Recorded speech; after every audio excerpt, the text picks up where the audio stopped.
Think back. You probably have had this experience. Have you ever lost something very valuable? Anybody? Yeah, common thing. Okay, I think it is an obligation, because I'm your preacher. It's my obligation to tell embarrassingly stupid stories about myself as often as possible. Okay, you might have picked up on that trend. So here's another one for you. I've lost some valuable things. This one happened just a couple days ago. And I didn't even know I lost it until my daughter pointed it out to me. So a couple days ago, my daughter was digging through some stuff, and she found some foreign currency. In 2002, I spent several months in West Africa, in Ghana, and the money there is called the CD, C-E-D-I. And so she found a 5,000 CD note. Here's a picture of her holding the note. Yeah, she found that thing. And that's what it looks like, 5,000. So she's like, Dad, is this $5,000? I'm like, it's not $5,000. It's 5,000 CDs. She goes, how much is 5,000 CDs worth? I'm like, maybe 5 cents. I don't know. And I explained exchange rate, and I explained this was 20 years ago. And like, man, when we made the exchange, I remember I exchanged like $300 at the exchange place for the whole summer. And I had to leave with a backpack full of bills. Like, that's how the exchange rate, how terrible it was. And so, anyway, so she's like, okay. So, but just out of curiosity, she Googled it. And so there's little charts you can Google, and blew my mind, actually. I'll show you. We Googled it, and right now, this is the numbers from last night. Here's a chart from Google. Is that it? One US dollar, oh, I missed one. $1 US right now is equal to 7.5 CDs, which means, if that's true, 5,000 CDs equals $671.14. Yeah, so I'm like, what? This was in your toy box? Like, she's like, I'm 12, I don't have a toy box. Right, it was like I don't know. It wasn't in a toy box. And so I'm like, what? Okay, now, here's the thing. There are several of these bills floating around my house. This was 20 years ago. I kept a bunch of them as souvenirs because they were worthless and they were cool looking, right? And so I take these bills, and I think to myself, we have a lot of these bills. And I remember, I have a whole wallet full of 5,000 CD notes. Somewhere, our family immediately discovered a new priority, okay? We start tearing the house apart. We're digging in boxes. We're looking in closets. I call my mom and dad, like, look in the attic. Okay, I tell them why. My dad's like, my dad's been to West Africa, to Ghana. He's like, I might have some of that. I'm like, dude, you need to look. So we're tearing things up. We looked for hours. I am sad to report, we did not find the wallet. And I was so disappointed. And I was like, okay, I mean, $671 is great, but man, you know what would have been great? More than that would have been great. So I'm like getting ready for bed, and all of a sudden, light bulb, I remembered. I know where the wallet is. So I literally stood up and ran to my room and located the wallet. And I have a picture of the wallet. Let me show you the picture of the wallet. In this wallet was 43,000 CDs. This is a true story. Okay, this was in a drawer in my room, and I found it. And I'm like, what? And me and my wife are like, happy dance. And we're like, what are we going to do? We don't even know. We're feeling so blessed. And man, it seems too good to be true. But there it was. And we looked it up over and over. If you're curious, now look at that chart again. 43,000 CDs is worth $5,771. Have you ever lost something that was very valuable? We found it. We found it was in the drawer the whole time. Now, I thought that it was garbage. It was not garbage. It was actually there. But my elation did not last long. Yeah, don't get ahead of me. I learned on Wikipedia that night that the money that they used in Ghana in 2002 was discontinued in 2007 because the inflation was so terrible. And I read one article that said right now you can't buy a cup of coffee with a 5,000 CD note. Yeah, thank you guys. I really appreciate that. I mean, it was such a roller coaster. My adrenaline's pumping right now remembering it. It turns out I didn't lose anything valuable at all. In fact, I just kept trash is what I kept in my house, and we still have it. In fact, everyone gets one today. I've got them. You can just, there you go. So everyone gets one. Just pick one up at the door. Easy come, easy go. Still though, have you ever lost something that was actually valuable? You have found that when you lose something that's actually valuable, you will stop at nothing to find it. You will look long and hard and longer and harder, and you will keep on looking until you find that thing. I have lost some valuable things in my life. One time I lost my wedding ring in a river in Belhaven, North Carolina. And man, I tell you what, me and my buddies, we laid on the muddy floor of that river for hours, like feet and hands, like finding this ring. Didn't find it. It's still there as far as I know. We looked for a long time. I lost my glasses one time. I wear contacts. I have actually very bad vision. And when I was a kid, I think I was in like 4th grade, I lost my glasses. It was a snow day. Went out to play in the neighborhood with some friends. I think when I left the house, I must have been able to see fine. When I got home, I was like, I can't really see anymore. It turned out I lost my glasses in the snow. And my dad made me go back in the freezing cold and look for them. And then go back the next day and the next day. In fact, even after he bought me new glasses, I think for like 2 or 3 weeks, we still walked around. I think he was teaching me character or something. And we were never found those glasses. That's like a mystery in our family. Like, where are the glasses? I recently lost my AirPods. Actually, they were stolen, and that's an epic story. We don't have time for it right now. Don't you wish we did? I lost my AirPods. They were stolen. I found them. Yeah, I found them using the Find My app on my phone. I actually went to someone's house. That's a story for another day. If you've ever lost something valuable, you know how long and hard you will look for it, right? And you will dig and you will dig and you will dig until you find it. Hold that thought, because that's how we're starting today. We're talking about lost things being found. We're in the final week of this Lamplighters series, and our whole goal is to talk about what it means for people who know about the light of God to actually shine it into people's lives. Every single week for almost 9 years, we've closed our service with the phrase, shine light in dark places. And we say that, but what does it mean? It means bringing God's truth, His love, His healing, His forgiveness, His wholeness. It means bringing that into someone's life, telling them about it, even showing people our own brokenness and the fact that we're working it out too. Like that's what it means to shine God's light. And so over the course of this series, we've been encouraging each other to be lamplighters for people, to go and take light into people's lives, and also talking about what I believe are 3 gifts that light brings. And so each week we've talked about the gifts that light brings. The first week we said that light brings illumination. Light brings illumination. And the idea is that in darkness, when you shine light on it, it exposes what's hidden in the darkness. And the metaphor there is like, if we can just peel back the veneer, the layers, the masks that we're wearing, and the brokenness that we have, we can just let God into that. Or let good, God-honoring people help us with that. It's embarrassing and it's uncomfortable, but when you shine light on it, you can actually fix it. If you keep it hidden, you can never work on it. So that's what the light of God does for us. And the second week, we said the second gift is that light brings navigation. And so we talked about, navigating by the stars or using the sun or the moon to see at night. And there's a scripture that says that your word is a light unto my path, a lamp unto my feet, a light unto my path. And so there's this, you need light to see, right? But the whole idea of God's light bringing navigation is that it leads us to truth. That's ultimately what we're looking for in life, is truth. I want to know what I can believe in, what I can trust in, and what I can build my life on. And so that's truth. Light brings illumination, light brings navigation. Now, today we have a third gift that light brings, but I'm actually not going to tell you what it is just yet. I want to discover it with you by looking at a chapter of the Bible where Jesus talks about it a lot. And so if you got a Bible, go ahead and grab it. We're going to be in Luke chapter 15. We've got Bibles at the door, at the shelf there. If you need one, feel free to go grab one. Keep it forever. If you need a Bible of your own, write your name in the front cover and it's yours. Or if you just need to borrow one for the service, that's fine too. Or look it up on your phone. Luke chapter 15. Luke is one of the 4 Gospels, which are basically biographies of Jesus' life, about his life and teachings and what it means to kind of follow him. And so we'll be in Luke chapter 15. This is often called the lost and found chapter. So while you're looking there, let me just tell you a little bit about it. When God looks down on creation and he sees us, what he sees is his precious creation, humanity, whom he loves very much, but who at some point in our life, we turn from him. We rebel, very often consciously, sometimes somewhat unconsciously, and we live in a life of what we call sin. Like, it separates us from God.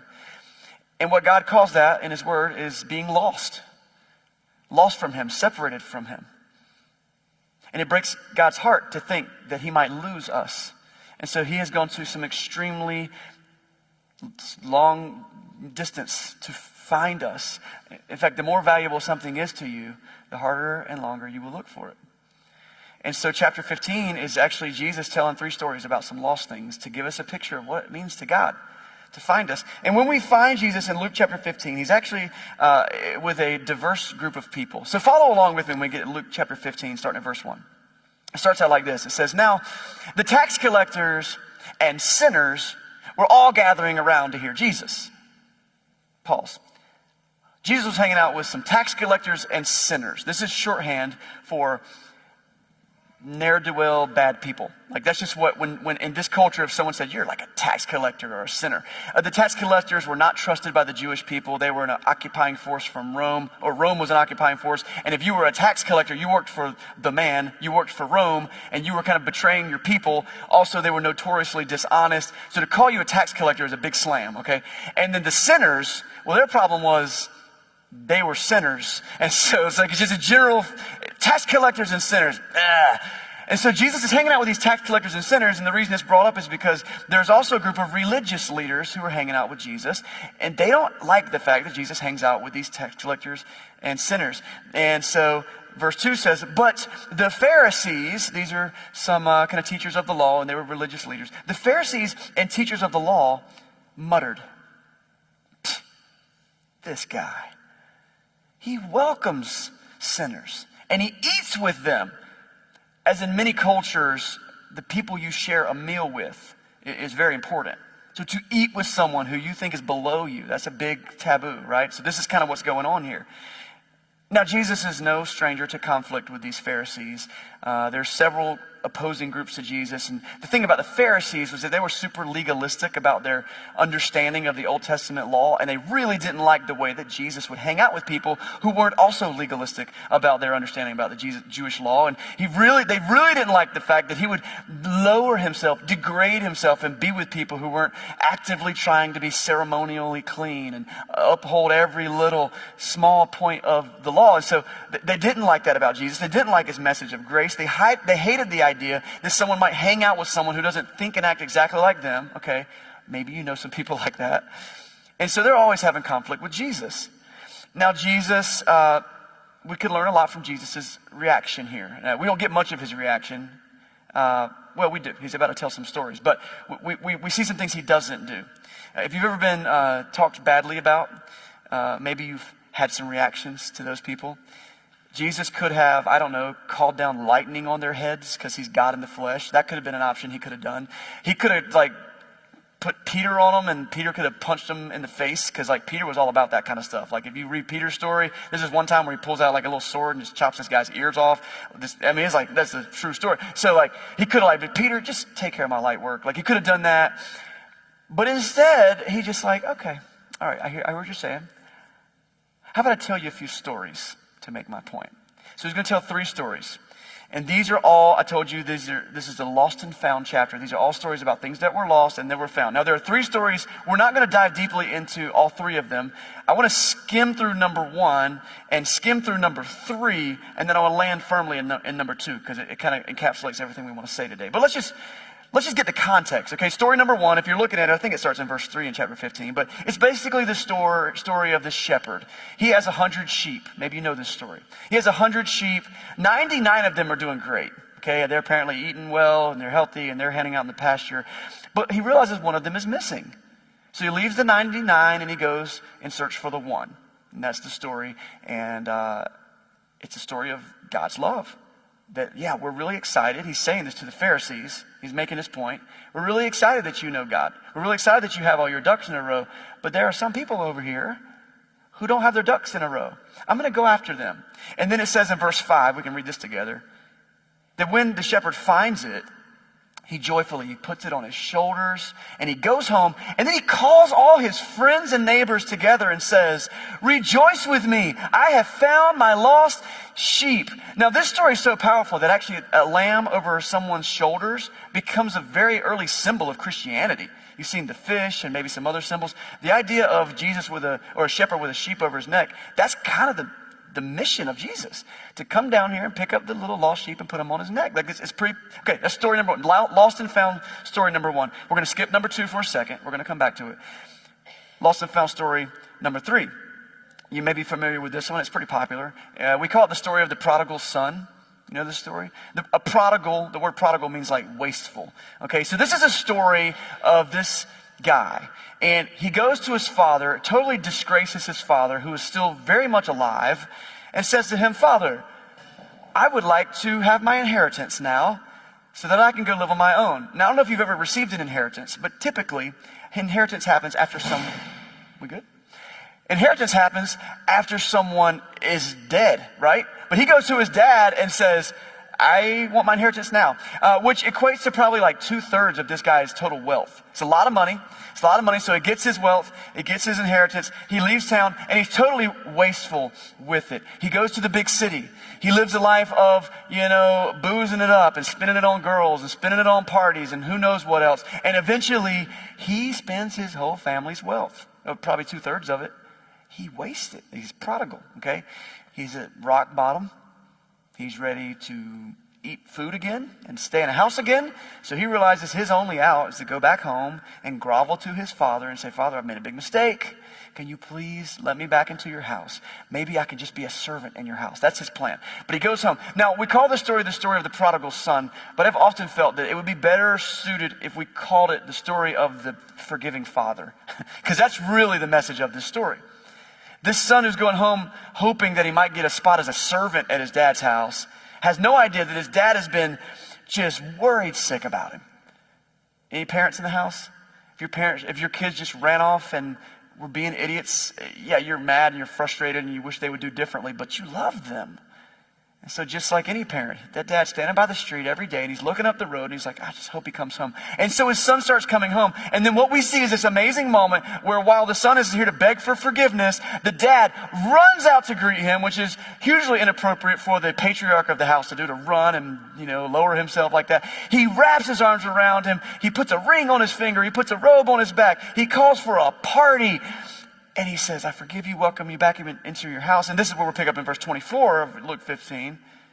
The father says, "For this son of mine was dead, but now he's alive again. He was lost, and now he's found." So they began to celebrate. Okay, so you see the kind of parallel stories. You got something that's lost, something that was found, and it was exciting at the end. These two stories are bookends to the one I want to look at today. And it's actually a very short little tale. It won't take us long to read through it, but it's full of truth about God's light. This is what's called the parable of the lost coin. So if you got your Bibles open still, look at verse 8. Jesus picks it up like this. He says, "Suppose a woman has 10 silver coins and loses one. Doesn't she light a lamp, sweep the house, and search carefully until she finds it? And when she finds it, she calls her friends and neighbors together and says, 'Rejoice with me, I have found my lost coins.' In the same way, I tell you, there is rejoicing in the presence of the angels of God over one sinner who repents." And in this tiny little story, we get a picture of what Jesus is all about. We also see how it ties into the goal of being lamplighters and shining God's light into people's life. And so let's find it. Let's discover the third gift of being a lamplighter today. First, we'll talk about this coin, or these coins that the woman has lost. Most scholars would agree that one of these silver coins, probably called a drachma, was worth like a day's wages, okay? And so we're just going to round it to even $100. Let's say that the monetary value of this coin is like $100. So they say she has 10, maybe it's $1,000. I'm rusty on exactly how much to be worth, but it's fairly valuable, okay? You lost a $100 bill, you'd look pretty hard for it, wouldn't you? Okay? And so it's a pretty big deal she's lost this money because there's some monetary value, but one of my favorite biblical scholars, a guy named Dr. Mark Moore, he says more about it. He says, considering the fact that this is a woman and that women didn't generally work independently from a family business, there's a good chance that these coins were either given to her by her husband or might have been part of a dowry payment when she got married. And so, yeah, there's some monetary value to these coins, but there's also some extreme symbolic and ceremonial value behind these coins. They mean something beyond that, which is probably why Jesus told the story. Not because she lost $100, but because this is a really important, probably like heirloom amount of money for her. So look what she does. First it says she lights a lamp. Why do you think she lit a lamp? Because she needed to see better, right? As you're looking for something under your bed, you turn the light on your cell phone on so you can see underneath there, right? So she lit a lamp. And then it says she begins to sweep the house. I mean, she's flipping over all the couch cushions. She's looking underneath the chair. She's looking behind, the shelf. She's looking everywhere. This is what happens at my house when we lose the remote control. Light a lamp, sweep the corners. Where's the remote control? Like, you've been there. We got to find this thing. So she is sweeping the house, looking for it.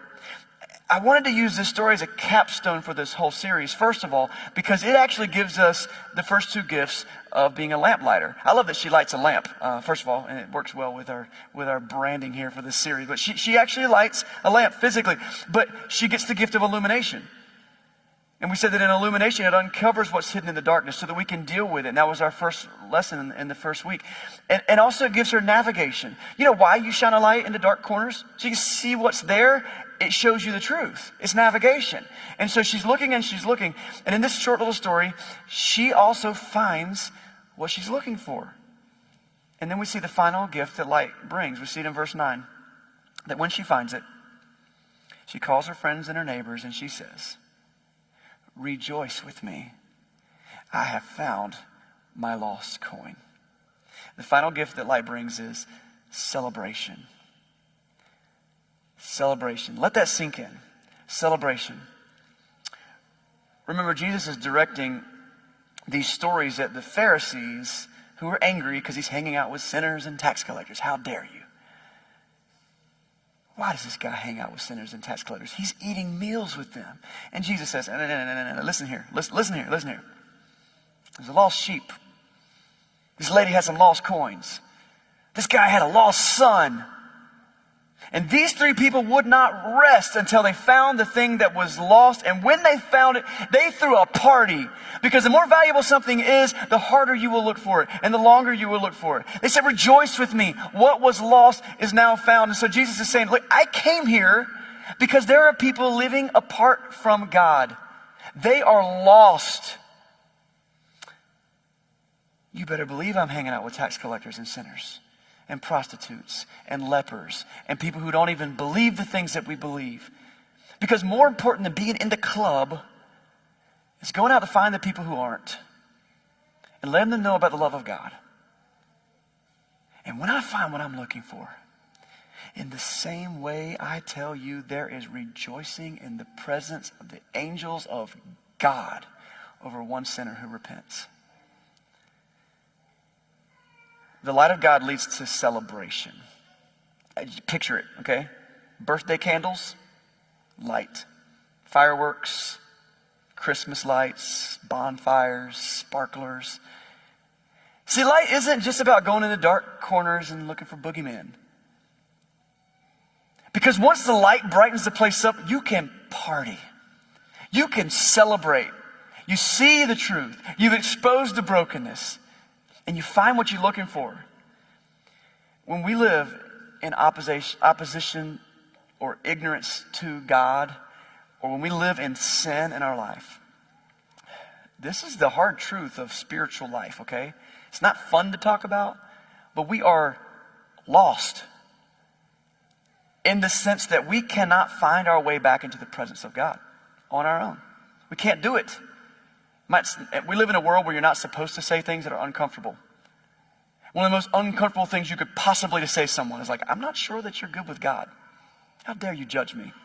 Actually, I'm not judging you. But if you look at the broken world around us, it's obvious that some things are not working. We've got to shine light on those things so that we can fix them. We've got to shine light on these things so we can discover truth. And as truth comes to fruition, we don't just live in fear of the boogie monster. No, the kingdom of God is a place of celebration. A place where we throw down because we're excited. Because God loved us so much that He spared no expense to come find us. In Romans chapter 5, verse 6 says it this way. This is the Apostle Paul talking. He says, you know what? You see, at just the right time, in fact, while we were still powerless, Christ died for the ungodly. Very rarely will anyone die, even for a righteous person. Though for a good person, someone might possibly dare to die. But God demonstrates His love for us in this, that while we were still sinners, Christ died for us. It's Palm Sunday. And do you realize that when Jesus came into the world, he was coming into the world on a rescue mission? And if you know the story of Palm Sunday, it's the triumphal entry where Jesus is coming into Jerusalem. People are singing his praises, laying down palm branches and coats at his feet. He's riding on this donkey. It's regal. It's actually a very political statement that he's making. But what they don't realize is that God has actually sent their Messiah, their Savior, who's not just going to rescue them from the Romans. Actually, that wasn't even the goal. But is going to rescue them from a kingdom of slavery to sin. He was on a rescue mission. Colossians chapter 1, verse 13. This is one of my favorite verses in the Bible. This is about Jesus. It says, "For he has rescued us from the dominion of darkness and brought us into the kingdom of the Son he loves." If that's not something to celebrate, I don't know what is. Next week on Easter Sunday, we're starting a brand new teaching series called Kingdom Come, in Wilmington as it is in heaven. Because we're invited to live in a new kingdom, a new way, with a new king and new citizenship. And that's something to celebrate. And we can invite people into that. And nothing is celebrated more than someone who is in sin, repenting, which means turning their life back to God, giving up on that old way of death and decay, and walking into the light of God. Every week I give us a challenge, and this week's challenge is super important. In fact, if you are a Christian today, it might be the most important challenge you have all the time. I mean, it's up there. It's one of the top ones. And the idea with our weekly challenges is, and I want to remind you as often as I can remember, is that when we do these challenges, the understanding is that we are all going to try to do this, okay? This isn't like lecture time in an old van down by the river for, encouraging speech from Chris time. Like that's not the goal of this time. So, he said some good things. No, we are mobilized as the kingdom of God to do good in this world. Okay, so that's what these challenges are about. This week is very important. Here's your challenge. It's my challenge too. This week, let's intentionally celebrate the darkness that God has rescued you from by telling someone else about it. You might not have a seminary degree. You might not even have read a whole book of the Bible or memorize the short verses yet.